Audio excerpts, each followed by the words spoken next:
गुरु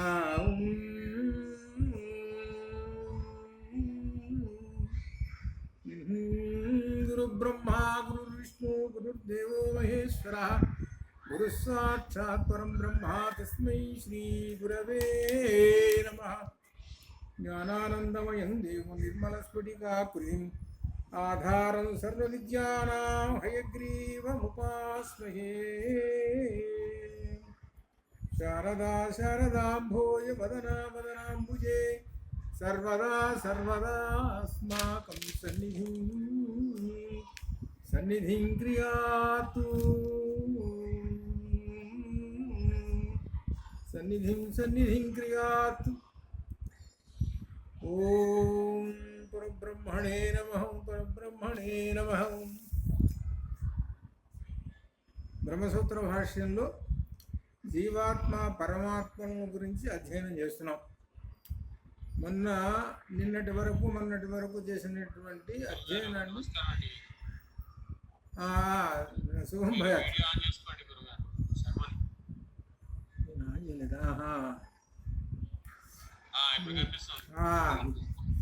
ఓం శ్రీమాత్రే నమః శ్రీమాత్రే నమః। సశంఖచక్రం సకిరీటకుండలం సపీతవస్త్రం సరసీరుహేక్షణం సహారవక్షస్థలశోభితౌస్తుభం నమామి విష్ణుం శిరసా చతుర్భుజం। బ్రహ్మసూత్ర భాష్యంలో మనం ఈ 2 రోజుల నుంచి జీవాత్మ పరమాత్మ గురించి చెప్పుకున్నాము. వాటి గురించి మళ్ళీ కొన్ని సూత్రాలను పునశ్చరణ చేసుకొని ఇవాళ చెప్పుకోవాల్సినటువంటి విశేషం చెప్పుకుందాం. ఇక్కడ విశేషం ఏమిటంటే, ఇక్కడ ఛాందోగ్యంలో ఏం చెప్పారనంటే, ఆత్మానం పశ్యావహ ఆలోమభ్యః ఆనఖాగ్రేభ్యః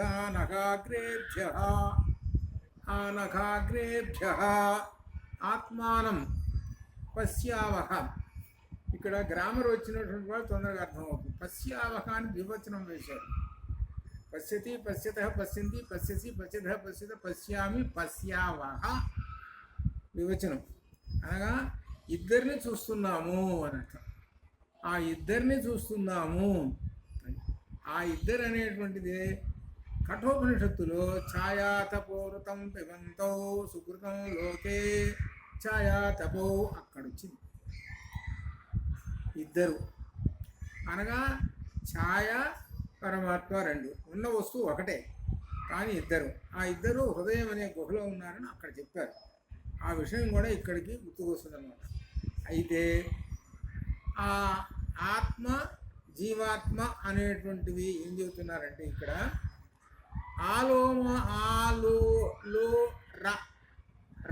లయో రభేద, రాకి లాకి అభేదం ఒకటే. మన సంస్కృతంలో కొన్ని చోట్ల రాకి లాకి అభేదం చెబుతారు. రోమము అని చెప్పాలనుకోండి, లోమము అని చెప్తారు. కనుక రోమము అని అర్థం. ఆలోమభ్య అంటే ఆ శిరస్సులో ఉన్నటువంటి రోమాలు అని అర్థం. అక్కడ నుండి ఆ నఖేగ్రేభ్య పాదములకు ఉన్నటువంటి ఆ నఖముల వరకు అనగా ఆపాదమస్తక పర్యంతము ఇద్దరు యొక్క శక్తి ఉన్నది, ఇందులో ఈ శరీరంలో ఉంది అని ఛాందోగ్యం చెబుతున్నారు. ఎక్కడైతే పరమాత్మ ఉన్నాడో అక్కడ జీవాత్మ ఉంటాడు మన శరీరంలో అనేటువంటి ఒక విషయం. ఆ విషయాన్నే మనం అక్కడ కఠోపనిషత్తులో దర్శనం చేసుకోండి అని చెప్పారు. తదేషాం ప్రాణానాం విజ్ఞానేన విజ్ఞానం ఆదాయ అని బృహదారణ్యోపనిషత్తు అదేమంటున్నదంటే, తత్ ఏషాం ఆ ఇద్దరు కూడా ప్రాణానాం విజ్ఞానేన. ఇక్కడ ఒక విషయం ఏమిటంటే, ప్రాణానాం అంటే అర్థం ఏంటి? ఇంద్రియాలు. ఈ ఇంద్రియములు విజ్ఞానేన విజ్ఞానం చేత విజ్ఞానం ఆదాయ, ఆ మన 5 ఇంద్రియముల చేత విజ్ఞానం ఆదాయం, విజ్ఞానాన్ని సంపాదిస్తుంటాయి. మన ఇంద్రియాలు. మనకు బాగా ఇది ఉపనిషత్తు అర్థమైందండి.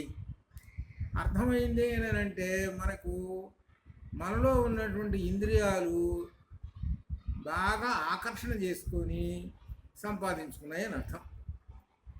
ఇలా చేస్తున్నాయి ఏవి? ఈ ఇంద్రియాలు. ఆ ఇంద్రియాలు అలా చేస్తున్నాయే. ఆ ఇంద్రియాలు చేస్తున్నటువంటి ఎవరిలో ఉన్నాయి? విజ్ఞానేన విజ్ఞానం ఆ జీవాత్మకి సంబంధించినవి.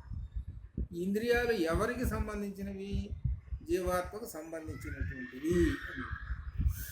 అయితే తర్వాత మనకు చెప్పుకోవడానికి వస్తుంది అసలు అక్కడ విశేషం, రాబోయే దాంట్లో విశేషం. మనం విజ్ఞానం సంపాదించుకున్నాము, చాలా ఇంత జ్ఞానం సంపాదించుకున్నాము, ఇది ఉపనిషత్తుల్లో ఉన్నాయన్నీ కూడా మనకు వచ్చు, ఇట్లా ఈ విధంగా అని మనకు ఎప్పుడైతే మనకు తెలుస్తుంది, లేకపోతే ఇతరులు చెబుతున్నా మనకి ఆ జ్ఞానం తెలుస్తున్నది. ఇదంతా ఏమిటంటే జీవాత్మ. ఈ జీవాత్మ గ్రహిస్తున్నాడు. వేటితోటి గ్రహిస్తున్నాడయా అనంటే ఇంద్రియాలతో గ్రహిస్తున్నాడు అని బృహదారణ్యకం చెప్పాడు. విజ్ఞానముతో ఇంద్రియాలు విజ్ఞానాన్ని తెలుసుకుంటూ ఉన్నాయి. అయితే ఏమంటే విజ్ఞానం తెలుసుకుంటున్నాయి, బాగానే ఉంది. మనం బాగా ఉపనిషత్తుల్లో ఉన్న విషయం అంతా పగటిపూట బాగా చెబుతున్నాము. రాత్రి సుషుప్తి నిద్ర, బాగా గాఢ నిద్రలో పోయినాము. ఒక 5-6 గంటలు నిద్రపోయాను. మళ్ళీ లేచి మర్నాడు పొద్దున మళ్ళీ ఇవన్నీ చెప్పేస్తాడు. ఇంత విజ్ఞానం ఎక్కడ ఉన్నది? ఇంత జ్ఞానం మొత్తం వాడు టేప్ రికార్డర్లాగా మొత్తం చెప్పేస్తాడు, అంతా చెప్పేస్తాడు. ఇదంతా ఎక్కడ ఉన్నది? గాఢ నిద్ర పోతున్నాడు కదా అని అంటే ఇక్కడ ఏం చెబుతున్నాడు? ఈ విజ్ఞానం అంతా కూడా ఈ జీవాత్మ తన యొక్క విజ్ఞానం అంతా కూడా కలుపుకొని ఈ నిద్రలో ఎక్కడ ఉన్నాడు? ఇది ప్రశ్న. చెవులలో ఉన్నాడా, కళ్ళల్లో ఉన్నాడా, నాలుకలో ఉన్నాడా అనేటువంటి ప్రశ్న చూసుకుంటే హృదయం అనే గుహలో నిద్రపోతున్నాడు శయ్యతే. హృదయం అనే గుహలో నిద్రపోతున్నాడు. ఈ 6 గంటల నిద్ర అయిపోయిన తర్వాత మెలకువతోడు లేచాడు. లేచిన తర్వాత మనస్సు ఇది చెప్పాలి అనేటప్పటికల్లా అది ఆటోమేటిక్గా టకటక మనకి ఎట్లయితే ప్రస్తుతం ఉన్న ఈ కంప్యూటర్ ఎట్లయితే పనిచేస్తుందో అట్లా వచ్చేస్తుంది. చిన్న చిప్పులో అనంతమైనటువంటి దాన్ని మనం ఎట్లయితే నిక్షిప్తం చేస్తామో, చిన్న చిప్పు మన హృదయ గుహలో ఉంది. అది ఎంత ఉన్నది? అణోరణీయాన్ మహతో బహీయాన్. అణువు కంటే అతి సూక్ష్మమైనటువంటిది మనకు హృదయ గుహలో ఉన్నది. ఆ చిన్న దానిలో ఇదంతా నిక్షిప్తమై ఉన్నది అని చెబుతున్నాడు. ఇక్కడ విశేషం ఏంటంటే విజ్ఞానమయ అనేటువంటి పదము ఎవరిని సూచిస్తున్నది అని అంటే జీవాత్మను సూచిస్తుంది. ఆత్మకి అసలు ఏమి ఉండవండి. విజ్ఞానం ఉండదు, జ్ఞానం ఉండదు, అసలు ఏమి ఉండదు. నిర్లిప్తం ఆత్మకి. ఈ జీవాత్మకే ఇవన్నీ ఉంటాయి. కాబట్టి ఈ జీవాత్మ విజ్ఞానమయుడు అని చెప్పారు. అలానే ముండకోపనిషత్తు కూడా ఏం చెబుతున్నదంటే ఏషః అణుః ఆత్మ. ఈ ఏషః ఇతడున్నాడే, అణుః అంతడున్నాడు, ఆత్మ ఉన్నాడే, ఈయనట చేతసా వేదితవ్యః. చేతస అంటే మనస్సు చేతనే వేదితవ్యః తెలుసుకొనదగినటువంటిది. ఇక్కడ ఒకటి మేము గుర్తు చేస్తాను. మనస్సు చేతనే ఏషః అణుః ఆత్మ వేదితవ్యః. ఈ సూక్ష్మమైనటువంటి ఆత్మ ఉన్నాడే, అణువు అంతా ఉన్నాడే, ఈయనని తెలుసుకోవటానికి నీకు సహాయం ఏది అంటే చేతసా, మనస్సు అని చెప్పారు. ఈ విషయమే దీనిలో మనకు భగవద్గీతలో చెప్పాడనమాట. ఏమిటంటే భగవద్గీతలో చెప్పినటువంటి ఎలా తెలుసుకోవాలి అని అంటే ఆయన నీ ఆత్మచేతనే నీవు ఉద్ధరింపబడతావు అన్నాడు. నీ ఆత్మచేతనే నీవు ఉద్ధరింపబడతావు. నీ ఆత్మచేతనే, ఎవరిదో కాదు. ఎవరో వచ్చి ఉద్ధరిస్తారు నిన్ను అని అనుకుంటావో కాదు. నీ ఆత్మచేతనే నీ ఉద్ధరింపబడతావు అని చెప్పేశాడు. ఆత్మ అనే దానికి అర్థాలు ఏమిటి? మనస్సు, బుద్ధి, పరమాత్మ, జీవాత్మ, శరీరము, ఇన్ని అర్థాలు ఉన్నాయి. ఇక్కడ అర్థం ఏమిటి? ఆత్మ అంటే మనస్సు. మనస్సు చేతనే నీవు ఆత్మను తెలుసుకుంటావు అని చెప్పాడు. ఉద్ధరేత్ ఆత్మనా ఆత్మానం నా ఆత్మానం అవసాదయేత్. ఉద్ధరేత్, నువ్వు ఉద్ధరింపబడతావు. నీ ఆత్మచేతనే నీవు ఉద్ధరింపబడతావు. ఎప్పుడైతే నీ ఆత్మచేతనే నీ మనస్సు చేతనే నీలో ఉన్న పరమాత్మను తెలుసుకుంటావు, అప్పుడు నీవు ఉద్ధరింపబడతావు అని గీతలో చెప్పాడు. అందుకనే ఇక్కడ కూడా ఆ విషయాన్ని చేతసా, మనస్సు చేతనే తెలుసుకొనదగినటువంటిది అని చెప్తున్నారు. ఆ మనస్సు చేతనే ఎలా తెలుసుకుంటావయ్యా? మనస్సుని లగ్నం చేయాలి. మనస్సును లగ్నం చేయాలి అని అంటే ఏమిటి? మనస్సు పరిపరి విధాలుగా పోతుంది. ఇంద్రియాలు ఉన్నాయి, 5 ఇంద్రియాలు. 5 ఇంద్రియాలు 5 దారులు పడిపోతుంటాయి. అవి ఎట్లా ఉంటాయి? గుర్రాల వలె ఉంటాయి. గుర్రాలు ఏంటి? వేగంగా పరిగెత్తుతుంటాయి. ఆ వేగంగా పరిగెత్తుతుంటుంటే ఆ వేగంగా పరిగెత్తే గుర్రాలమ్మంటే కూడా ఈ మనస్సు కూడా వేగంగా పరిగెత్తింది అనుకోండి, అదుపు తప్పిపోతుంటాయి. అదుపు తప్పిపోయేటప్పటికి ఈ ఇంద్రియాలనే గుర్రాలు ఎటో తీసుకెళ్ళి రథాన్ని పారేస్తాయి. పడేసేటప్పటికి రథంలో కూర్చున్నటువంటి జీవాత్మ ఉన్నాడే, వీడు మరలా పడిపోయేవాడు, కర్మఫలాలను మళ్ళీ కొడతాడు. కాబట్టి ఈ మనస్సు అనేటువంటి దానిని ముందు నిగ్రహించుకో. మనస్సు అనేది నిగ్రహించుకో. 5 ఇంద్రియాలు ఏం చేస్తుంటాయి? ఎల్లప్పుడూ నిన్ను అవి ఉన్నాయి, ఇవి ఉన్నాయి అన్నీ చూపిస్తుంటుంటాయి. చూపించినప్పుడు మనస్సు అవి మనకు పనికిరాదు. ధర్మము, సత్యము, ధర్మము, ఈ 2 ప్రధానమైనటువంటి హెడ్డింగ్స్ అవి. దీనిని ఆధారంగా సమస్తము ఉంటాయి. ఇది మనకు పనికిరాదు. దాన్ని వెళ్ళిపోతే మనం వేరే మార్గంలో వెళ్ళిపోతాము. కాబట్టి మనస్సు ఆ విధంగా వాటికి చెప్పేసేసి, ఏది కంటికి చెప్పేసేసి మనకు అనవసరం దాని జోలి, కాబట్టి మనం పట్టించుకోకూడదు, మన దృష్టి ఇంకొక వైపు ఉండాలి అని చెప్పి ఆ గుర్రాన్ని కళ్ళం బట్టి లాగి దగ్గర పడేసుకోవాలి. ఇట్లా 5 ఇంద్రియాలని. ఈ 5 ఇంద్రియాలు ఏం చేస్తుంటే మనల్ని ఉద్ధరిస్తుంటాయి, పడగొట్టేస్తుంటాయి, 2 చేస్తుంటాయి. అందువలన ఇంద్రియములనే ఈ గుర్రాలని గట్టిగా పట్టుకోవాలంటే మనస్సు అనేటువంటిది అది చాలా దృఢంగా గనక ఉంటే, అది ఆ మనస్సే కనుక లేకపోయిందనుకోండి, లూజుగా కళ్ళాలు పట్టుకుంటే అది ఎటో పోతాయి. కాబట్టి మనస్సు అనేటువంటిది ప్రధానమైనటువంటి విషయము. కాబట్టి ఆత్మతత్వము కేవలము మనస్సు చేతనే తెలుసుకోండి అని ముండకోపనిషత్తు చెప్తుంది. మనసా వేదితవ్య, మనకు కొన్ని పదాలు రావాలి. మనసా వేదితవ్య అని ఎవరున్నారు? ముండకోపనిషత్తు చెప్పింది. మనస్సు చేతనే ఏష అణుహు ఆత్మ వేదితవ్య, మనస్సు చేతనే తెలుసుకోదగినటువంటిదండి. కాబట్టి ఆ మనస్సుని నువ్వు ఎల్లప్పుడూ పవిత్రంగా ఉంచుకో. ఆ మనస్సుకి మలినాలు అంటనివ్వ. మనస్సుకు మలినాలు అంటితే, మనస్సుకి ఎప్పుడు మలినాలు అంటుతాయి? ఈ మలినాలు అంటే ఏమిటి? కామ, క్రోధ, లోభ, మోహ, మద, మాత్సర్య 6 ఇవి మలినాలు.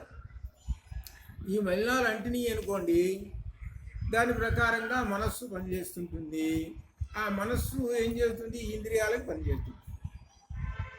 మనస్సు ఇంద్రియాలకు చెప్తుంది.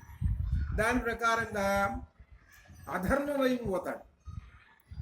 ఎప్పుడైతే ఈ 6 శత్రువులకి లొంగిపోయినాడో అప్పుడు ఏం చెబుతాడంటే, ధర్మాన్ని అధర్మం, ఒక ధర్మం ఉందనుకో, ఆ ధర్మాన్ని ఎలా చెబుతుంటాడయ్యా అంటే తన వైపు తిప్పుకొని తన యొక్క అధర్మమే ధర్మం అని చెబుతాడు. తాను పాటించేది అధర్మమే, కానీ నేను ధర్మం పాటిస్తున్నాను అంటాడు. దానికి ఉదాహరణ ఎక్కడున్నదంటే రామాయణంలోనే ఉన్నది, సుందరకాండలో ఉన్నది. రావణాసురుడు సుందరకాండలో సీతాదేవి దగ్గరికి వచ్చి ఏమంటాడంటే, మేము రాక్షసులము, మాకు ఒక ధర్మం ఉన్నది. ఏమిటంటే ధర్మము, స్త్రీలను బంధించటము, అది మాకు ఒక ధర్మము అంటాడు. అంటే రాక్షసులకు ఒక ధర్మము, దేవతలకు ఒక ధర్మము, మనుషులకు ఒక ధర్మము, అట్లా పెట్టి వేదాలు పెట్టాల. వాడికి తెలుసు, రావణాసురుడు పెద్ద పండితుడు, వేద పండితుడు, అన్నీ తెలుసు వాడికి.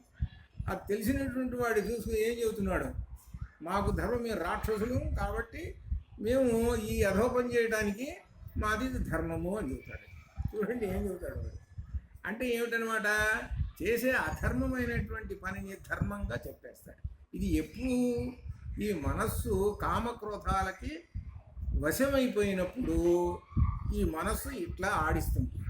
ఈ ఆడించడం వలన ఏమవుతుంది, చివరికి పతితుడు అయిపోతాడు.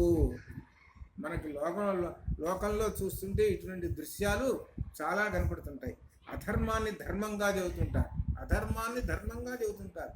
దానికి కారణం ఏమిటయ్యానంటే ఈ మనస్సు వాటికి వశమైపోతుంది. కాబట్టి అలా వశమైనటువంటి మనస్సు చేత పరమాత్మను దర్శనం చేసుకోలేడు. కాబట్టి మనస్సు నిర్మలంగా ఉంటేనే చేసుకుంటాడు అని చెబుతూ, ఇందులో 246వ సూత్రంలో ఇంకా దీనిలో చెబుతున్నాడు అనమాట. దీనిలో తర్వాత ఇక్కడ దీనిలో 246వ సూత్రంలో ఒక విశేషమైనటువంటిది చెబుతున్నాడు. దీనిలో కూడా 245 వరకు కూడా ఒక గొప్ప విశేషాలు చెబుతూ ఉన్నాడు. ఏమిటనంటే దీనిలో అన్నిటికన్నా ముఖ్యమైన 294వ పేజీలో ఉన్నది. 294వ పేజీలో పైన సవాయేష మహా అజ ఆత్మాయ అయం విజ్ఞానమయ ప్రాణేషు. ప్రాణేషు అనంటే ఈ జీవులు, వీళ్ళు. సవాయేష మహాన్ అజ, మహాన్ అంటే చాలా గొప్ప, అజ అంటే పుట్టుకలేనివాడు. ఆత్మ, ఈ ఆత్మ చాలా గొప్పదండి.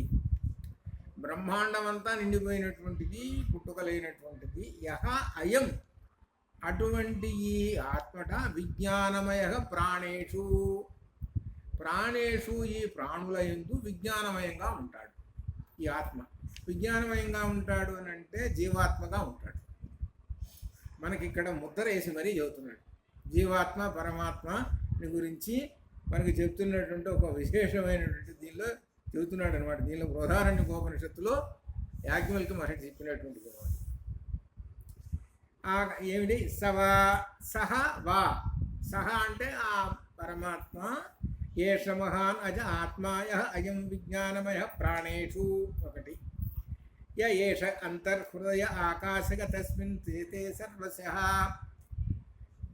ఏషః అంతర్హృదయ, ఏషః ఆ జీవుడ అంతర్హృదయే, హృదయం అనేటువంటి గుహలో అక్కడ ఆకాశం ఉన్నది.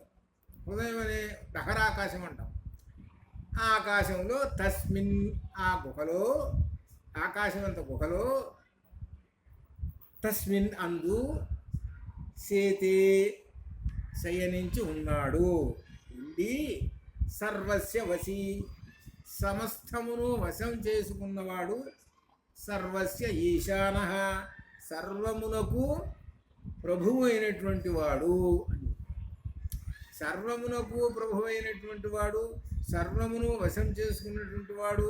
అటువంటి ఏష అంతర్హృదయే ఆసీత్, మన హృదయ గుహలో ఉన్నాడు. ఎవరు? ఆత్మ ఉన్నాడు. ఆత్మ వెంటనే ఆయన తోటిపాటుగానే విజ్ఞానమయ ప్రాణేషు, ప్రాణుల యందు విజ్ఞానమయంలో ఈ ఆత్మ ఉన్నాడు. అనగా జీవాత్మగా కూడా ఉన్నాడు. జీవాత్మ పరమాత్మ హృదయం అనే గుహలో ఉన్నారు. ఎందుకనే ఇక్కడ ఈ ద్వైతులు ఉన్నారే, ద్వైత సిద్ధాంతం వాళ్ళు ఉంటారు, మధ్వాచార్యులు, వాళ్ళు జీవాత్మ పరమాత్మ వేరుగా చెబుతామండి అంటారు. కానీ అద్వైతం ఏం చెబుతున్నారంటే జీవాత్మ పరమాత్మ అనేటువంటిది ఒకటేనయ్యా, పరమాత్మ ఉంటేనే జీవాత్మ ఉంటాడు, లేకపోతే లేదు. ఒకడే ఉంది. ఆ పరమాత్మ యొక్క వెలుగున్న చూసావు, వెలుగుకి ఎక్కడో నీడ ఉంటుంది. ఉన్నది వెలుగు ఒక్కటే, ఆ వెలుగు నీడ ఉంటుంది. వెలుగు ఉన్నంతసేపు నీడ ఉంటుంది, వెలుగు లేకపోతే నీడ ఉండదు. ఈ శరీరంలో ఆత్మ వెళ్ళిపోయింది అని వెలుగు వెళ్ళిపోయింది. వెలుగు వెళ్ళిపోగా దాని జీవాత్మ కూడా పోయినాడు, వీడు పోయినాడు. కాబట్టి ఈ జీవాత్మ కూడా వీడు కూడా పోయినాడంటే ఈ జీవాత్మ అనేటువంటి వాడు ఎవడు ఏమిటి అనేటువంటి ఇప్పుడు వస్తున్నది. అసలు విషయం దీనిలోకి వస్తున్నది. ఈ జీవాత్మ అనేటువంటి వాడు ఎవడు, వీడు ఎప్పుడు ఏమిటి ఏమిటి ఈ సంగతి ఇంకా వస్తున్నది అనమాట. ఇప్పుడు వివర ఇక్కడ చెబుతున్నాడు అనమాట.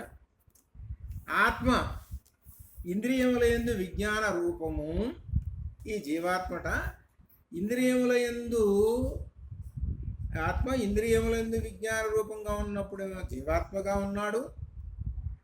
అలానే హృదయంలో ఆకాశం, హృదయం ఉన్నది కదా, ఆకాశం అనే హృదయం, దానిలో శయనించి హాయిగా ఉన్నాడు. అక్కడ సర్వస్య ఈశాన చేతే ఈ విధంగా ఉన్నాడు అని చెబుతున్నాడు. అయితే ప్రాణేషు అంటే ఈ ప్రాణులలో ఉన్నాడు.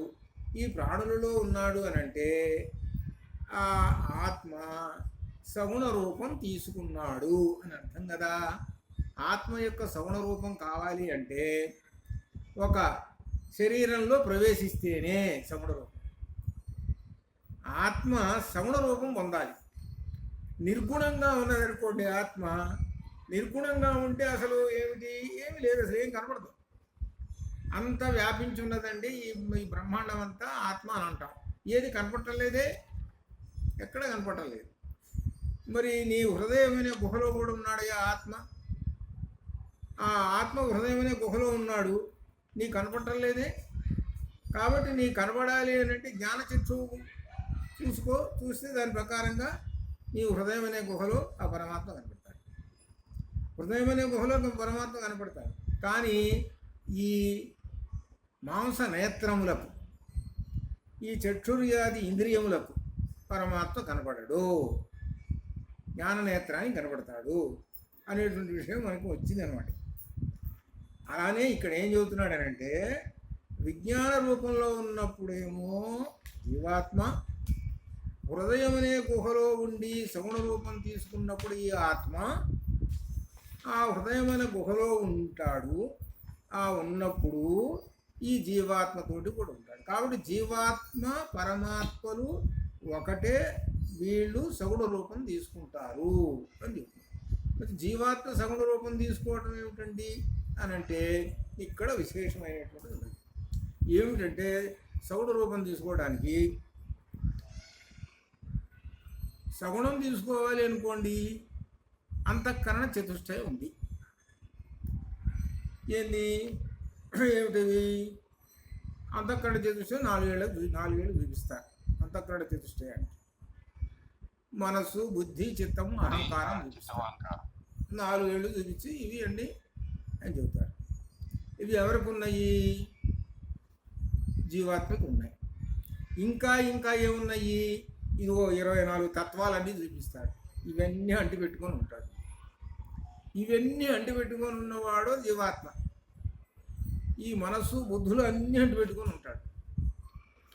ఇవి ఎంతకాలం అయితే, ఎన్ని యుగాలు అనుకోండి, చెప్పలేనన్ని యుగాలు ఎంతకాలం అయితే అంటిపెట్టుకొని ఉంటాడో వీటిని, అంతకాలం దాకా ఈ జీవాత్మ సగుణ రూపం తీసుకుంటుంటాడు.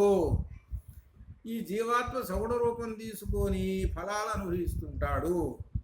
ఆ జీవాత్మ అనుభవించేటప్పుడు ఉన్నాడే, ఎంతకాలం అయితే అనుభవిస్తుంటాడో వాడెమ్మటే ఆత్మ కూడా సాక్షి చూడటానికి వస్తూ ఉంటుంది. అందుకనే సుపర్ణ సైజ సఖాయ సమానం అనేటువంటి ముడకోపనిషత్తులో చెప్పినటువంటిది అనమాట. 2 పక్షులు ఒక రకంగానే ఉన్నాయండి. ఒక పక్షి మాత్రం ఆహారం తెచ్చుకొని చెట్టు కొమ్మ మీద పెట్టుకొని తింటూ ఉన్నదండి. 2 పక్షులు ఒక రకమేనండి, ఏ మాత్రం తేడా లేదు. 2 ఒకటే కలర్లో ఉన్నాయి, 2 ఒకటే ఎత్తు, ఒకటే ఇది, అన్నీ సమానమేనండి అని మనకు ఉపనిషత్తు చెప్పింది. అది ఎంతకాలం అయితే అనుభవిస్తున్నదో అంతకాలం. ఎంతకాలం అనుభవిస్తుంది అంటే కొన్ని వేల యుగాలు అనుభవిస్తుంటుంది ఈ జీవాత్మ. కొన్ని వేల యుగాలు. ఇక్కడ దీనిలో జాగ్రత్తగా అర్థం చేసుకుంటూ తెలుస్తుందండి. కొన్ని వేల యుగాలు ఇప్పుడున్నటువంటి మనం అనుకుంటే ఇగో ఈ భూమండలం మీద ఒక 500 కోట్ల జనాభా ఉంది అని అనుకుందాం. ఈ జనాభా ఒక్కోసారి అనిపిస్తుంది అనమాట, భారత యుద్ధంలో కూడా ఉన్నారండి వీళ్ళు, రామాయణ యుద్ధంలో కూడా ఉన్నారండి, ఏదో రూపంలో ఉన్నారండి. మరి ఉన్నారంటే అప్పటిదాకా ఎట్టున్నారని అంటే వాళ్ళకున్నటువంటి ఈ 24 తత్వాలు పోలేదు, ఈ తత్వాలన్నీ పోలేదు, అవన్నీ సాగుతూనే ఉన్నాయి. కాబట్టి మరలా జన్మ తీసుకుంటూనే ఉన్నాయి. అయితే ఎప్పుడు జన్మ ఉండదండి అని అంటే మోక్షం పొందితే ఉండదు అని మనకి దీనిలో చక్కగా చెప్పే ఉన్నది. మరి మోక్షాన్ని పొందినటువంటి వాళ్ళు ఎంతమంది ఉంటారండి? అందుకని గీతలో సహస్రాణం ఏకశః అని చెప్పాడు. సహస్రాణం అంటే అనేక వేల మందిలో ఎవడో ఒకడు ఉంటాడండి అన్నాడు. అప్పటిదాకా వీళ్ళు తిరుగుతూనే ఉంటుంటారు. మనం ఒక్కోసారి అనిపిస్తుంది మహాకవులు మహాపండితులు ఉన్నారు, పోనీ వీళ్ళు ఎవరు మోక్షానికి పోయినారండి అని అనిపిస్తుంటే నాకు ఒక్కోసారి మళ్ళీ కూడా స్వర్గానికి పోయి మళ్ళీ అక్కడ మళ్ళీ వస్తాడండి అని అనిపిస్తుంది. మహాకవి కాళిదాస్ అంతటి వాడే పరమాత్మ గురించి అన్నీ రాశాడు మళ్ళీ వచ్చి ఉంటాడండి, అక్కడో ఉంటుంటాడులేండి అని. విశ్వనాథ సత్యనారాయణ గారిని మేము చూసినప్పుడు విశ్వనాథ సత్యనారాయణ గారితో మాట్లాడాం మేము చదువుకునే రోజుల్లో. అప్పుడు అనుకునేవాళ్ళం అనమాట, ఈయన పుణ్యచర్మం ఏ మహాకవి అయి ఉంటాడైనా, అందుకని మళ్ళీ పుట్టాడు, శత గ్రంథాలు రాసినటువంటి వాడు మహానుభావుడు అని అనుకునేవాళ్ళం. అట్లా అనమాట. అట్లా ఈ విధంగా మరలా వస్తూనే ఉంటుంటాడు. ఈ జీవాత్మ అనేటువంటి వాడు మరలా వస్తూనే ఉంటాడు. వీడికి మాత్రం అవిద్య అనేది పోదండి. ఇక్కడ చిన్న విశేషం కూడా మీకు చెబుతాం, మీరు రోజు కూడా అనుభవిస్తుంటుంటారు. ఏమిటో తెలుసా అండి? ఇప్పుడు నేను చెబుతుంటుంటే మ్యూట్లోకి వెళ్ళిపోతాను. మ్యూట్లోకి వెళ్ళిపోగానే ఎందుకు వెళ్ళాలి మ్యూట్లోకి? అది ప్రశ్న. మ్యూట్లోకి ఎందుకు వెళ్ళిపోవాలంటే ఈ సమయంలో ఏదో టీ వచ్చినాయి, టీ తాగాలి, లేకపోతే ఏదో కంప్యూటర్లో వచ్చింది, ఆ కంప్యూటర్లో చూసుకోవాలి, లేకపోతే ఏవో సంథింగ్ ఈజ్ దే ఉన్నాయి, మనం సుఖంగా ఉండాలి. ఇప్పుడు ఎదురుగా నిజంగా గురు శిష్యులు ఎదురుగా కూర్చున్నారు అనుకోండి. గురు శిష్యులు ఎదురుగా కూర్చున్నప్పుడు శిష్యుడు అటెన్షన్లో ఉంటాడు. శిష్యుడు ఎప్పుడు అటెన్షన్లో ఉంటాడు. అటెన్షన్ అంటే మనస్సును సావధానం చేసుకొని అక్కడే ఉండి మొత్తం వింటూ దీన్ని ఏమాత్రం ఉంటాడు, గురువు కూడా చూసుకుంటూ దాని ప్రకారంగా సాగుతుంది, అంతే కదా. ఇప్పుడు ఎప్పుడైతే ఈ జీవాత్మ పక్కకు తొలగాలనిపిస్తాడు, ఇక్కడే ఉన్నది. మాకు కొన్ని ఉదాహరణలు మనం అప్పుడు చేస్తూనే ఉంటుంటాం. ఈ జీవాత్మ ఏం చేస్తాడు, వెంటనే అవిద్య వచ్చి మనల్ని ఏం చేస్తుంది, కాసేపు మ్యూట్లోకి వెళ్ళిపోదాము, మ్యూట్లోకి వెళ్ళిపోయి కాసేపు ఈ పనులు చూసుకొని మళ్ళీ అప్పుడు కనపడదాంలే సరిపోతుంది అనుకుంటాం. ఇదే సాక్షాత్తుగా ఎదురుకు కూర్చొని జరుగుతుందా? మరి చేయదు కదా. మరి ఇది అంటగా ఏంటి? జీవాత్మ తన యొక్క లక్షణాలని పోగొట్టుకోవడాడు. జీవాత్మ తన లక్షణాలని ఎప్పుడు సందు దొరికినప్పుడు మనం చూసుకుంటే ఉందామని అనుకుంటాడు. ఇది జీవాత్మ. ఈ లక్షణాలన్నీ ఎప్పుడు పోతాయి అని అంటే అది దీనిలో విశేషం. భగవద్గీత 2వ అధ్యాయంలో 59వ శ్లోకంలో ఉంది. భగవద్గీత 2:59. దానిలో ఏం చెప్పాడంటే విషయా వినివర్తంతే నిరాహారస్య దేహినః అని చెప్పుకుంటూ వచ్చి చివరికి ఏమిటయ్యానంటే పరం దృష్ట్వా నివర్తతే. ఎప్పుడైతే ఈ విషయములన్నిటిని కూడా వదిలేసేస్తాడంటే వాటికి ఆహారం లేదు. ఈ విషయాలు ఎప్పుడు చూసినా ఏం చేస్తుంటాయి అంటే నాకు అన్నం పెట్టుకుంటుంటాయి. ఈ కళ్ళు ఇవన్నీ ఉన్నాయో 5 ఇంద్రియాలు ఉన్నాయే, ఎప్పుడు చూసినా నాకు భోజనం అంటే తృప్తి తీరవు వీటికి. ఇప్పుడే కదా భోజనం పెట్టింది మళ్ళీ అడుగుతున్నావు అంటే కంటి ఉన్నది అనుకోండి, ఆ కంటికి ఏదో 4 గంటలు క్రికెట్ చూశాడు, ఏదో చూస్తేనే కానీ వీడికి మనసు సంతోషంగా ఉండదు. అయిపోయింది కదా, తృప్తిగా ఉన్నావా మళ్ళీ ఉండదు. ఏమంటాడు, ఇంకొక దేశంలో మళ్ళీ క్రికెట్ ఆడుతున్నాడు, మళ్ళీ చూడాలి అని అనిపిస్తుంది. వీడు సమాధానం చెప్పాడా కంటికి? ఇప్పుడేగా భోజనం పెట్టింది, కడుపు నిండలేదా? లేదండి, ఇక 24 గంటలు ఇదే పని. ఇట్లా ఈ విధంగా చూసుకుంటే మనకు 5 ఇంద్రియాలు, 4 మనం చెప్పలేము. ఈ నాలుక ఎంత పని చేస్తుంది? నాలుక 300 చెడగొట్టేది ఇది అసలు. 300 చెడగొట్టేస్తుంది. ఇది తిండి దీనిదే, వాక్కు దీనిదే. కాబట్టి ఏం చేస్తుంది అనమాట, ఈ నాలుగు కూడా చెడగొట్టేస్తుంది. అనగా దీనికి భోజనం చాలదు. దీనికి భోజనం చాలదు. దీనికి ఎంత పెట్టినా కానీ తృప్తి తీరదు.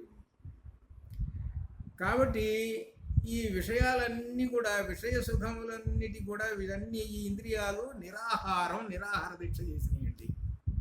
అంటే ఆహారం తీసుకోము మేము అని తపస్సు చేయటం గుర్తున్నాయి. తపస్సు అంటే అర్థం ఏమిటి? ఆహారం తీసుకోకుండా ఉండటమే తపస్సు అంటే. తపస్సు అంటే శుభ్రంగా 4 పూటలు 3 పూటలు తింటూ అవన్నీ చేయటం, ఇవన్నీ సింహాలు చుట్టూ ఇంత కాదు కదా. తపస్సు అంటే తెలిసినటువంటి తపహ అంటేనే వేడి అని అర్థం. కాబట్టి తపస్సు, ఈ తపస్సు చేసినాయి అంటే నిరాహార దీక్ష చేసేసినాయి. ఎప్పుడైతే నిరాహార దీక్ష చేసినాయో అప్పుడు మనస్సు లగ్నమయ్యి ఈ మనస్సు పరమాత్మ వైపు వెళ్ళి ఆ పరమాత్మనే దర్శనం చేసుకుంటూ అటే చూస్తూ ఉంటాయి. అలా ఉన్నటువంటి మనస్సుట మరలా తిరిగి రాదు. అందుకనే మనకు దీనిలో కూడా తైత్తీర్యంలో కూడా వచ్చింది. తైత్తీర్యంలో కూడా యతో వాచో నివర్తంతే అప్రాప్య మనసా సహా. ఆ పరమాత్మను వర్ణించడానికి ఈ వాక్కు అప్పుడు పరమాత్మను వర్ణిస్తుంది. ఈ వాక్కు పరమాత్మను వర్ణిస్తున్నాడు. ఆ పరమాత్మను వర్ణిస్తుంటే ఈ వాక్కు పరమాత్మ దాకా వెళ్ళిపోయింది, దగ్గరికి టచ్ కావడానికి వెళ్ళిపోయి ఆ పరమాత్మనే వర్ణించడానికి తగినటువంటి వాక్కులే దాటలేదు. అప్పుడు ఆ వాక్కులు వెనక్కి వచ్చేస్తున్నాయిట పరమాత్మ దాకా దగ్గరికి వెళ్ళి. అప్పుడు ఆనందో విద్వాన్, ఆనందపడుతుంటాడు. ఆహా, పరమాత్మ దాకా వెళ్ళి పరమాత్మని చూసి దర్శనం చేసుకొని నా వాక్కులు మళ్ళీ వెనక్కి తిరిగి వస్తున్నాయి, ఎంత సంతోషం. ఇదంతా ఏంటి? పరం దృష్ట్వా నివర్తతే. పరం దృష్ట్వా, పరాన్ని చూసినప్పుడు ఇంకా మళ్ళీ విషయ సుఖముల వైపు ఈ ఇంద్రియాలు పోవండి. ఇది భక్తి అంటే. అసలు భక్తి అంటే ఇది అసలు అర్థం. అసలు భక్తి అనేటువంటిదే కష్టం. చాలామందికి ఏమంటారంటే, నాకు చాలా భక్తి ఉందండి, నమస్కారం చేస్తున్నామండి, కొబ్బరికాయలు కొడుతున్నామండి, అష్టోత్తరాలు శతోత్తరాలు కళ్యాణాలు చేయించుతున్నామండి, భక్తి అండి అంటారు. ఇవన్నీ భక్తి అనే దానికి వాళ్ళ పాపం అర్థం చేసుకొని కానీ చేస్తే, అయ్యా మనం ఈ భక్తి అనేటువంటి దానికి సరిపోము, కేవలం కర్మ మాత్రం చేస్తున్నాం. ఇక్కడ ఒక రకమైన వేడుక, ఈ ప్రస్తుత కాలంలో ఒక వేడుక. ఆ కాసేపు సంతోషం పడతారు, ఇట్లా అనమాట. కానీ ఆ జీవాత్మకు ఉన్నటువంటి ఆ జీవం ఉన్నది చూశారు, అది పోదు. అవిద్య అనేది పోదు. అవిద్య ఉన్నంత కాలం వీడు ఈ జన్మలు తీసుకుంటూనే ఉంటాడు. అదే అనమాట అంటున్నాను. కాబట్టి అట్లా ఆ విధంగా చెబుతూ ఇక్కడ దీనిలో 246వ సూత్రంలో చెబుతున్నాడు, జీవాత్మ గురించి చెబుతున్నాడు. 246వ సూత్రంలో చెబుతున్నాడు అనమాట. జీవాత్మ అనేటువంటి ఆయనట ఈయన సంసారి. సంసారి అనేటువంటిది, సంసారం అంటే ప్రపంచం. సంసారం అంటే ప్రపంచం. ప్రపంచం అంటే ప్రపంచం. పంచ అంటే 5. ఏంటి 5? పంచభూతాలు.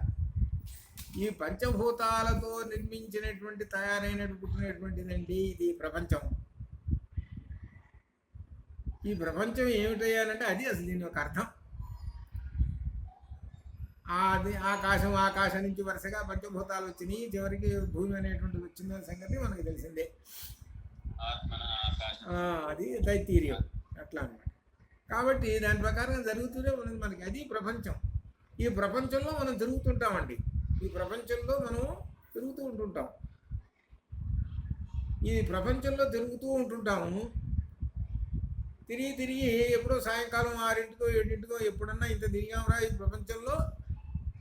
ఈ ప్రపంచానికి మూల కారణం పరమాత్మను దర్శనం చేసుకోవాలి. ఈ ప్రపంచాన్ని వదిలేయాలి. ప్రపంచాన్ని వదిలేసి లోపలికి వెళ్ళాలి. కనుక ఇహాన్ని వదిలేసి లోపలికి వెళితే పరం కనపడతాడు. ఇహాన్ని ఇక్కడ వదిలేసి లోపలికి పోతే పరం కనపడతాడు. ఇహాన్ని వదిలేయటం కోసమే చెప్పులు బయట వదిలేస్తాం. ఈ చెప్పులు వేసుకొని ప్రపంచమంతా తిరుగుతాం. చెప్పులు వేసుకోకుండా తిరిగాము అనుకోండి, ఇక మన పని ఉన్నట్టే. కాబట్టి చెప్పులు అనేటువంటి రక్షణ. వాస్తవానికి ఏమిటాయనంటే ఇవి ఈ చెప్పులు ప్రపంచమంతా తిప్పినాయి మనల్ని. ఈ తిప్పి తీసుకొచ్చి ఈ గుడి దగ్గర తీసుకురాండి, ఆ చెప్పులు అక్కడ అవతల పడేసాము. ఆ తర్వాత లోపల ఆ పరమాత్మ కాళ్ళు కనుక్కొని చేతులు శుభ్రంగా వెళ్ళి నిర్మలమై పరిశుద్ధమై ఆ పరమాత్మ దర్శనం చేసుకుంటాం. దీనిలో అంతటి అర్థం ఉంది. ప్రపంచాన్ని వదిలేసి బయటికి రారా అని అర్థం. ప్రపంచాన్ని వదిలేసి బయటికి రారా అని అంటే 5 పంచభూతాలు నీలో ఉన్నాయి. అది తెలుసుకోరా ముందు. 5 పంచభూతాలు నీలో ఉన్నాయి. ఏమిటి? ఆకాశం చెవులు, వాయువు చర్మం, పంచతన్మాత్రలతోటి ఏర్పడమైనటువంటిది నీ శరీరం. నువ్వు ఇక్కడికి వచ్చిన పంచభూతాలు పోలా, నువ్వు పంచభూతాలతోటే వచ్చావు. లోపలి గుళ్ళోకి ఆలయంలోకి పంచభూతాలతోటే వచ్చావు.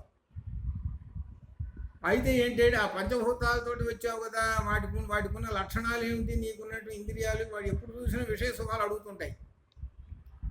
ఆహారం పెట్టాను. ఇక్కడ గుడి దగ్గరకు కూడా వచ్చి అడుగుతాయేమో, జాగ్రత్త. ఇది అసలు అర్థం అని.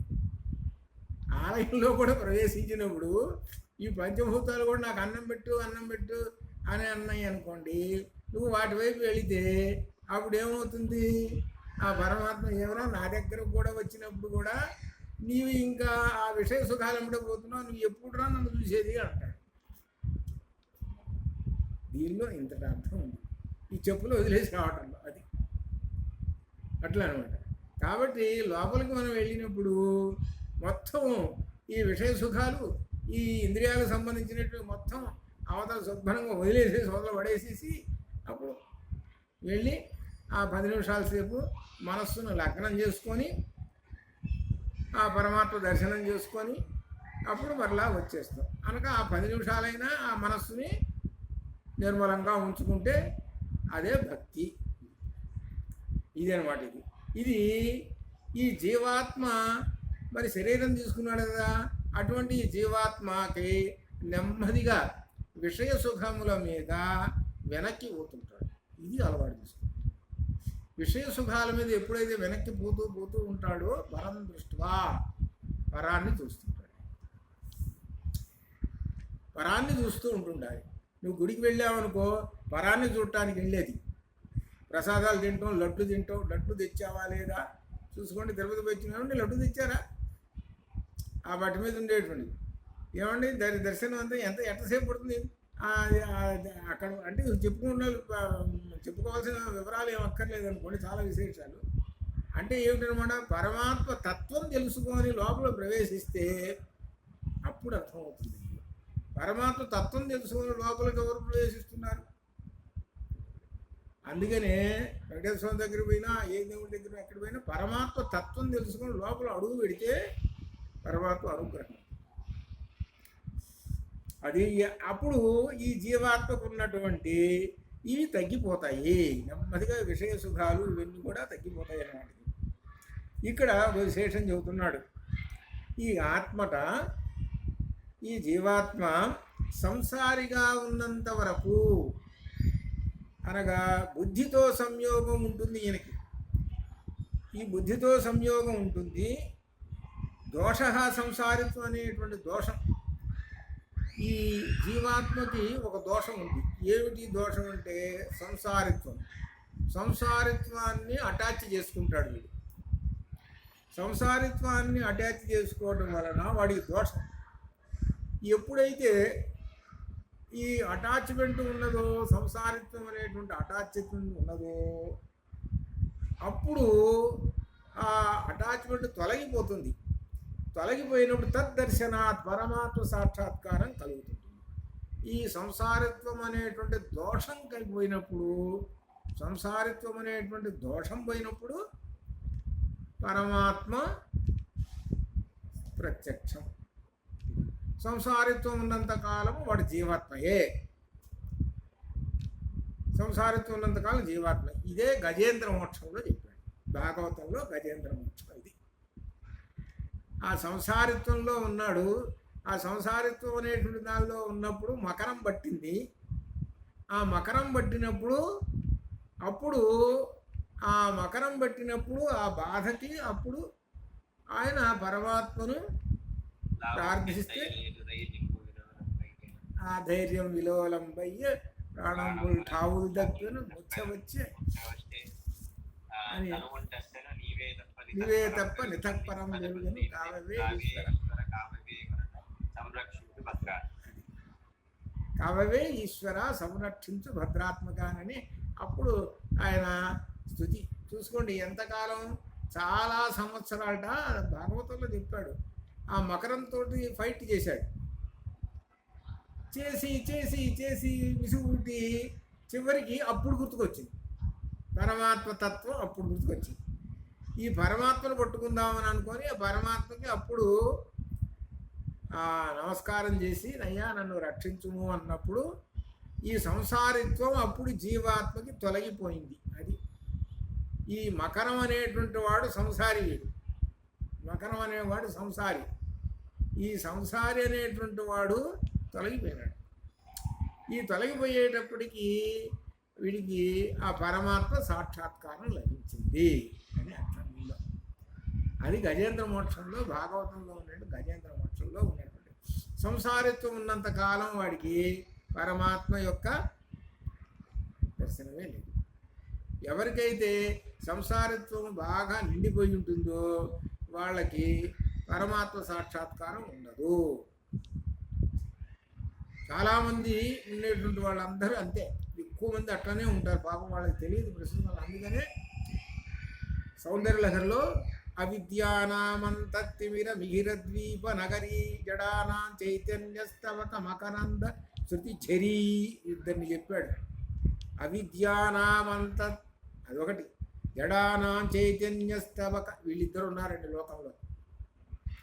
మనకి వీళ్ళిద్దరు రెండు రకాలైనటువంటి కనపడుతుంటారు. వీళ్ళకి ఆ పరమాత్మ సాక్షాత్కారము కలగదు. కలగాలి అనంటే అక్కడే సమాధానం కూడా చెప్పారు. అవిద్యానామంతత్తిమిర మిహిరద్వీప నగరి అక్కడే సమాధానం కూడా చెప్పాడు. అవిద్య అనే చీకటి తొలగాలంటే చీకటి ఎప్పుడు పోతుంది? సూర్యుడు వస్తే పోతుంది. సూర్యుడు వస్తే చీకటి పోతుంది. ఆ సూర్యుడిని ఆరాధించాలి. సూర్యుడు లాంటి అమ్మవారిని ఆరాధిస్తే నీలో అవిద్య పోతుందిరా అని చెప్పాడు. జడానాం చైతన్యస్తవక మకరంద శృతి ఝరీ. జడత్వం పోవాలి అని అంటే నీకు శృతి ఝరీ అనగా జ్ఞాన మకరందం అనేటువంటిది, ఉపనిషత్తులలో చెప్పినటువంటి జ్ఞాన మకరందం అనేటువంటిది కనుక నీ బుర్రలోకి కనుక ప్రవేశిస్తే జడత్వం పోతుంది. సమాధానం కూడా అక్కడే. ఈ రెండు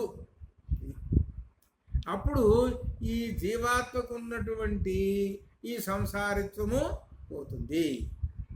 ఈ సంసారిత్వం ఎప్పుడైతే పోయిందో అప్పుడు జీవాత్మ పరమాత్మను దర్శిస్తాడు అని వినపడుతుంది. జీవత్వము సంసారిత్వము బుద్ధితో సంబంధం. బుద్ధితో సంబంధము సంసారిత్వము అనగా బుద్ధి వలననే ఈ సంసారిత్వం ఏర్పడుతూ ఉంటుంటుంది. ఎప్పుడైతే బుద్ధి చేరదో వీడికి ప్రతి జన్మలో ఏంటంటే వీడికి బుద్ధి అటాచ్ అవుతుంటుందండి. బుద్ధి అంటే ఎవడు అసలు వీడు? అసలు విషయం ఇప్పుడు తెలియదు. మన కారు అంతా ఉందండి శుభ్రంగా, పెట్రోల్ పోసాం అని 30 లక్షల కారు ఉంది, అంతా ఉన్నది, చక్రాలు ఉన్నాయి, అన్నీ బాగానే ఉన్నాయి, కానీ డ్రైవర్ లేడు. మనం ఎక్కడికి వెళ్ళాలి, ఏదో ఎక్కడికి వెళ్ళాలి. ఆ కారు 30-40 లక్షల కారు, డ్రైవర్ లేడు, అన్నీ ఉన్నాయి, అట్నే కూర్చున్నాం. ప్రయోజనం ఏముంది? ప్రయాణం ఏమన్నా సాగిందా? ప్రయాణం ఏం సాగలేదు కదా. కాబట్టి ఇంతటి ఖర్చు పెట్టుకొని ఇంత చేసుకున్నటువంటి 40 లక్షల కారు దీంతో ఉన్నది కదా, దానిలో ప్రయోజనం ఏముంది? డ్రైవర్ లేడు కదా.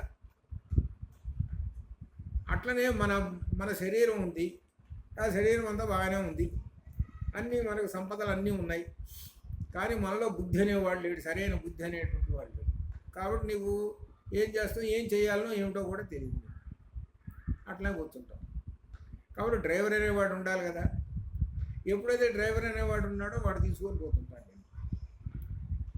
ఈ డ్రైవర్ ఎప్పుడైతే సారథి ఎప్పుడైతే ఈ కారుకు చేరతాడో అప్పుడు ఈ ఇహ ప్రపంచంలో ఈ కారు ఉన్నదే, ఈ మనిషి అనే రథం, ఈ రథాన్ని ఈ డ్రైవర్ ఉన్నాడే ఈ సంసారంలో ఈ ప్రపంచంలో నడుపుతూ ఉంటుంటాడు. ఈ డ్రైవర్ నడుపుతూ ఉంటుంటాడు, డ్రైవర్ తిప్పుడు. అది మనకి దీనిలో వచ్చింది, దేనిలో కఠోపనిషత్తులో వచ్చింది, ఆత్మానోరథినం విద్ధి. అక్కడ చెప్పుకుంటూ వచ్చాడు. మంచి చక్కటి పోలికండి అది, ఉపమానాలతోటి చక్కగా చెప్పుకుంటూ వచ్చాడు. ఆత్మానం రథినం విద్ధి బుద్ధింతు సారథిం విద్ధి మనఃప్రగ్రహమేవచ. ఎంత చక్కగా ఉపమానంగా చక్కగా చెప్పుకుంటూ వచ్చాడు. మనలో ఉన్నటువంటి ఆ బుద్ధి అనేటువంటి సారథి వాడు దారి బాగా తెలిసినటువంటి వాడు. ఇప్పుడు డ్రైవర్ ఉంటాడండి, ఫలానా చోటకి వెళ్ళాలంటే ఆ డ్రైవర్కి ఆ దారి అంతా తెలుస్తుంది. ఆ దారి తెలిసి ఏమంటే ఈ దారి ఇట్లా ఉంటుంది, ఇది ఇక్కడ ఇంత స్పీడ్ నడపాలి, ఇట్లా ఉంటుంది, ఇలా ఉంటుంది అనేటువంటి విషయం అంతా ముందు మొత్తం వాడికి నాలెడ్జ్ తెలిసిపోతుంది. ఫలానా చోటకి వెళ్ళాలి అని అంటే మొత్తం తెలిసిపోతుంది వాడికి. అప్పుడు సరేనంటే తీసుకుపోతాడు డ్రైవర్కి. అట్లనే ఈ బుద్ధి అనేటువంటి ఈ సారథి ఉన్నాడే, ఎక్కడికి వెళ్ళాలండి, లోపల కూర్చున్నాడు. ఎవరు? జీవాత్మ కూర్చున్నాడు, రథంలో కూర్చున్నాడు. రథంలో జీవాత్మ ఒకడు కూర్చున్నాడు. ఆ జీవాత్మని అడిగాడు సారథి గారు, ఏమండి మీరు ఎక్కడికి వెళ్ళాలండి అన్నాడు. అయ్యా మేము ఎక్కడికి వెళ్ళాలంటే ఒక ప్లేస్ ఉందండి, లాస్ట్ ప్లేసు.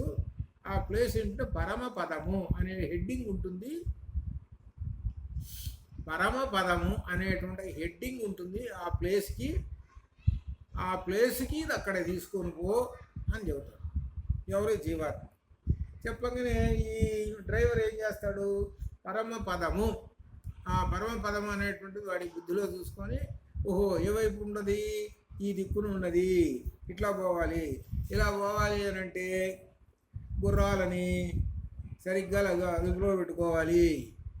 పగ్గాలు గట్టిగా ఉన్నాయా లేవా, కళ్ళాలు సరిగా వేస్తున్నాయా, ఎన్ని ఉన్నాయా లేవా, అవన్నీ చూసుకొని ఇదిగో ఇంత స్పీడ్ తోటి ఇంత పోవాలి. కాబట్టి మధ్యలో క్రాస్ రోడ్స్ వస్తుంటాయి. అర్థమవుతుంది ఇప్పుడు క్రాస్ రోడ్ అనేటప్పటికి. క్రాస్ రోడ్స్ వస్తుంటాయి. మధ్యలో గొప్ప విశేషమైన అందమైనటువంటి భవనాలు వస్తుంటాయి.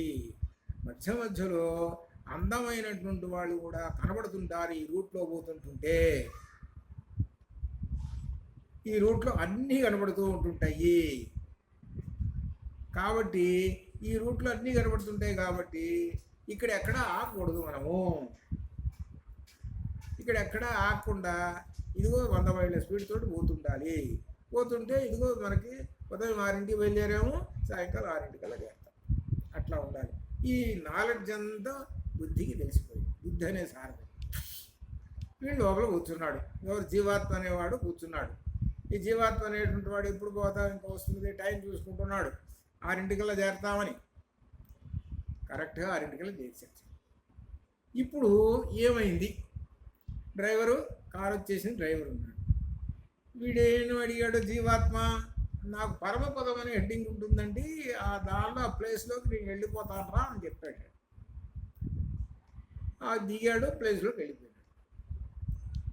ఎవరిని వదిలేశాడు ఇప్పుడు? ఈ జీవాత్మ డ్రైవర్ని వదిలేశాడు. కారుని వదిలేశాడు. కార్ అంటే ఏమిటి? ఈ దేహం.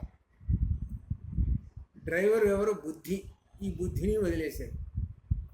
బుద్ధిని, ఈ కారు, ఈ దేహాన్ని వదిలేసి నాకు సంబంధం లేదు, కట్ ఆఫ్, వెళ్ళిపోతున్నాడు. లోపలికి పోయినప్పుడు మళ్ళీ రిటర్న్ రాలేదు. ఎంతకాలం అయితే ఈ శరీరము బుద్ధి ఈ జీవాత్మతోటి అటాచ్మై ఉంటుందో అంతకాలము ఈ జీవాత్మ రూపాలు తీసుకుంటూనే ఉంటుంది. ఎంతకాలం అయితే జరుగుతుంటుందో అంతకాలం వీడు తీసుకుంటూనే ఉన్నాడు. రకరకాలైనటువంటి దేహాల్లోకి చేరిపోతుంటాడు, రకరకాల దేహాల్లోకి చేరిపోతుంటాడు. కాబట్టి ఈ బుద్ధి అనేటువంటి వాడు, ఈ సారథి అనేటువంటి వాడు ఆ పరమాత్మను అక్కడ తీసుకుపోతాడు. కాబట్టి ఈ బుద్ధి అనేటువంటి వాడు ఈ సంసారంలో వాడు కూడా లయమైపోయినాడు. ఇప్పుడు మన డ్రైవర్ ఉన్నాము, డ్రైవర్ ఉంటే పోతున్నాం, ఏదో ఒక 4 గంటలు సరిపోతున్నాయి. డ్రైవర్ అంటాడు, సార్ కాఫీ టీ తాగి వస్తానండి, కాసేపు టీ కాఫీ తాగి వస్తానండి అంటాడు, లేకపోతే మీల్స్ చేసి వస్తానండి అని అంటాడు. అక్కడ కారు అక్కడ పడేస్తాడు, మళ్ళీ అక్కడ కూర్చోబెడతాడు, పోయి టీ కాఫీలు తాగొస్తాడు. సరే ప్రస్తుత కాలంలో ఏవో రకరకాలు అనుకోండి, వచ్చింది అయిపోయింది, మళ్ళీ వచ్చి కూర్చొని మళ్ళీ డ్రైవరు మళ్ళీ స్టార్ట్ చేశాడు. మళ్ళీ స్టార్ట్ చేసి అక్కడి నుంచి స్టార్ట్ చేసి ఇక మళ్ళీ నడవటం మొదలుపెట్టాడు. అంటే అర్థం ఏంటి? నేను వెళ్ళి కాఫీ టీలు తాగి వస్తానంటే ఆ జన్మ అంతటితోటి కట్ ఆఫ్ అయిపోయింది, అది కట్ అయిపోయింది. ఆ కట్ అయిపోయి అది అంతవరకు కట్ అయిపోయి రెండోసారి మళ్ళీ వీళ్ళు స్టార్ట్ చేశాడుగా. మరి అప్పుడు నాకేం చేశాడు? ఈ కార్ని ఏం చేశాడు? కార్ని ఆపేసాడుగా, ఇంజిన్ ఆపేసాడుగా. వీడు ఇంజిన్ ఆపేసి పోయినాడుగా లోపలికి పోయి కాసేపు వీడు తినొచ్చాడుగా, మళ్ళీ మొదలుపెట్టాడు. అనగా అర్థమైంది, మళ్ళీ మొదలుపెట్టాడంటే బుద్ధి మళ్ళీ వచ్చి వీడు అటాచ్ అయినాడు. బుద్ధి మళ్ళీ అటాచ్ అయినాడు. బుద్ధి మళ్ళీ అటాచ్ అయ్యి మళ్ళీ జన్మ తీసి ఇక్కడి నుంచి మళ్ళీ మొదలుపెట్టాడు. పోతాం పని సార్ అని పోతుంటే ఏమిరా పోతున్నావు, సాయంకాలం 6 పోవాలి, ఇప్పుడే 5 అయింది, ఏమి ట్రై చేయనంటే ఏముందండి పెట్రోల్ బాగాలేదండి, ఏదో కారణం చెప్తాడు, మళ్ళీ ఆపేస్తాడు. అనగా అర్థం మళ్ళీ జన్మ తీసుకున్నాడు. ఈ విధంగా బుద్ధి అటాచ్మెంట్ ఇట్లా ఈ విధంగా మనకి జరుగుతూనే ఉన్నది. అందువల్ల మనం చెబుతున్నాం. ఇంకా విశేషంగా కూడా ఉన్నది. రేపు మనం శుక్రవారం అందుట్లో విశేషం, రేపు కూడా క్లాస్ ఉంది. ఈ జీవాత్మ పరమాత్మ గురించి సాగిద్దాం. అంతవరకు ఓం పూర్ణమదః పూర్ణమిదం పూర్ణాత్ పూర్ణముదచ్యతే పూర్ణస్య పూర్ణమాదాయ